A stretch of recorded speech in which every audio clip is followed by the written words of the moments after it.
Hello दोस्तों, आज हम राज्य के नीति निषेध तत्व के पार्ट 2 का अध्ययन करेंगे। तो हम देखेंगे कि पार्ट 2 के अंतर्गत यानी कि राज्य के नीति निषेध तत्व के अंतर्गत सामाजिक सुरक्षा संबंधी नीति निषेध तत्व और सामाजिक कल्याण संबंधी नीति निषेध तत्व का हम आज अध्ययन करेंगे। तो हम देखेंगे कि 39A अनुच्छेद 39A में समान निःशुल्क विधिक सहायता दी गई है, यानी कि राज्य समान निःशुल्क विधिक सहायता प्रदान करेगा और ये 42वां संविधान संशोधन 1976 के द्वारा जोड़ा गया था। अनुच्छेद 41 में हम देखेंगे कि कुछ दशाओं जैसे बेकारी, बुढ़ापा, असमर्थता, आर्थिक विपन्नता में काम, शिक्षा व सार्वजनिक सहायता प्रदान करेगी राज्य। यानी कि राज्य क्या करेगा, कुछ दशाओं में काम, शिक्षा एवं सार्वजनिक सहायता प्रदान करेगा। प्रदान करने का प्रावधान 41 में दिया गया है। और हम देखेंगे अनुच्छेद 42 के अंतर्गत काम के न्यायसंगत परिस्थिति, काम जो हम कर रहे हैं उसके लिए जो परिस्थितियां होना चाहिए न्याय संगत होनी चाहिए। न्याय संगत एवं मानवोचित, यानी कि मानव के लिए उचित दशा होनी चाहिए।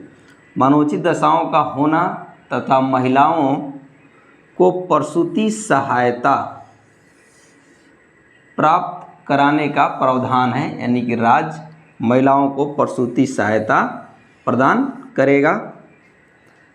अनुच्छेद 43 में दिया गया है कि कर्मकारों के लिए निर्वाह मजदूरी, यानी कि जो श्रमिक हैं, काम करने वाले हैं, उनको निर्वाह मजदूरी दिया जाए, यानी उनके जीवन यापन को चलाने ऐसी मजदूरी दी जाए जिससे उनके जीवन यापन अच्छा से चल सके। हम देखेंगे कि केंद्र सरकार द्वारा 2005 में ऐसे में ही मनरेगा कार्यक्रम लेकर आया गया था। जो मनरेगा है कर्मकारों के लिए निर्वाह मजदूरी से प्रभावित होकर के लागू किया गया है, चलाया जा रहा है। 43A में उद्योग धंधों के प्रबंधन में मजदूरों की भागीदारी का प्रावधान करता है। उद्योग धंधों में प्रबंधन में मजदूरों की भागीदारी का प्रावधान अनुच्छेद 43A में किया गया है, अर्थात ट्रेड यूनियन को मान्यता दी गई है। अगला हम देखेंगे 45A के अंतर्गत 14 वर्ष से कम आयु के बालक एवं बालिका को अनिवार्य एवं निःशुल्क शिक्षा का प्रावधान है। इसमें 86वां संविधान संशोधन 2002 में किया गया और इस 14 वर्ष से कम आयु के बालक बालिका को अनिवार्य एवं निःशुल्क शिक्षा का जो प्रावधान किया गया था राज्य के नीति तत्व में, उसको स्वतंत्रता के अधिकार में शामिल कर लिया गया है। तो अब ये जो है हमारा मौलिक अधिकार बन गया है और इसी के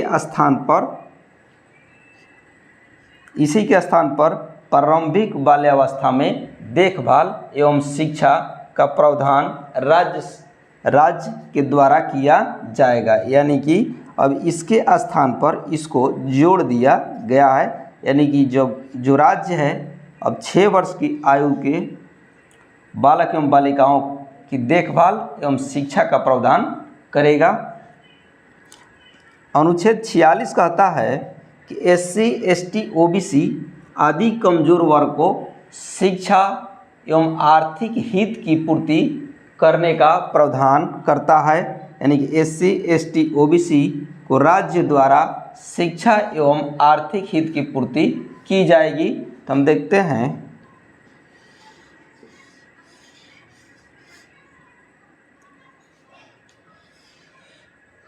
कि आर्थिक हित में हम देखेंगे यहाँ पर वृद्धा पेंशन भी चलाया जाता है सरकार के द्वारा। फिर अगला हम देखेंगे अनुच्छेद 43, इसके अंतर्गत पोषाहार स्तर, जीवन स्तर एवं लोक स्वास्थ्य को बनाए रखने का प्रावधान अनुच्छेद 47 में किया गया है। यानी कि राज्य जो है पोषाहार स्तर को बनाए रखेगा, जीवन स्तर को बनाए रखेगा एवं लोक स्वास्थ्य को बनाए रखने का प्रयास करेगा। इसी के तहत बिहार सरकार ने मद्य निषेध कानून लागू किया है। अगला हम देखेंगे सामाजिक कल्याण संबंधी निदेशक तत्व। सामाजिक कल्याण संबंधी निदेशक तत्व के अंतर्गत हम देखेंगे कौन कौन से अनुच्छेद आते हैं। तो अनुच्छेद 40 में ग्राम पंचायतों का संगठन दिया गया है। अनुच्छेद 43 ख, इसके अंतर्गत सहकारी समिति के गठन संचालन का प्रोत्साहन राज्य के द्वारा किया जाएगा। और ये 43 ख अनुच्छेद 97वां संविधान संशोधन 97 संविधान संशोधन 2011 में लाया गया था और उसके तहत 43 ख जोड़ा गया है। अगला हम देखेंगे 44, अनुच्छेद 44 में समान नागरिक संहिता दी गई है। और समान नागरिक संहिता अभी भारत में केवल गोवा में ही लागू है। गोवा राज्य में अभी समान नागरिक संहिता लागू है। अनुच्छेद 48 कृषि एवं पशुपालन का संगठन पर जोर देता है, यानी कि राज्य जो है कृषि एवं पशुपालन का संगठन करने का प्रावधान करेगा। 48 क के तहत पर्यावरण का संरक्षण एवं संवर्धन का प्रावधान राज्य के द्वारा किया जाएगा, यानी पर्यावरण का संरक्षण किया जाएगा और इसका विकास किया जाएगा, वृद्धि की जाएगी। और ये 42वें संविधान संशोधन के द्वारा हमारे संविधान में इस अनुच्छेद को जोड़ा गया।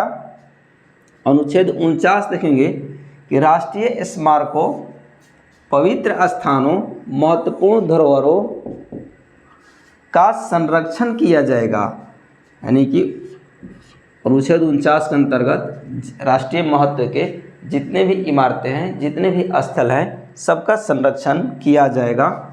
अनुच्छेद 50 कहता है कि न्यायपालिका को कार्यपालिका से पृथक कर दिया जाएगा, यानी कि न्यायपालिका को कार्यपालिका से पृथक करने का निर्देश जो है अनुच्छेद 50 के अंतर्गत दिया गया है।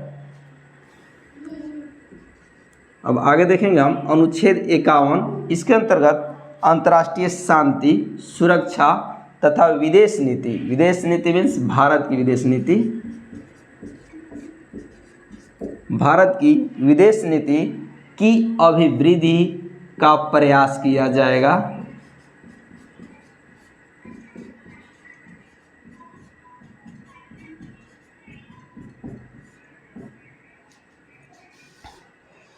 अगर आपको मेरा वीडियो अच्छा लगा हो तो आप इसको लाइक और सब्सक्राइब करें। थैंक यू साथियों।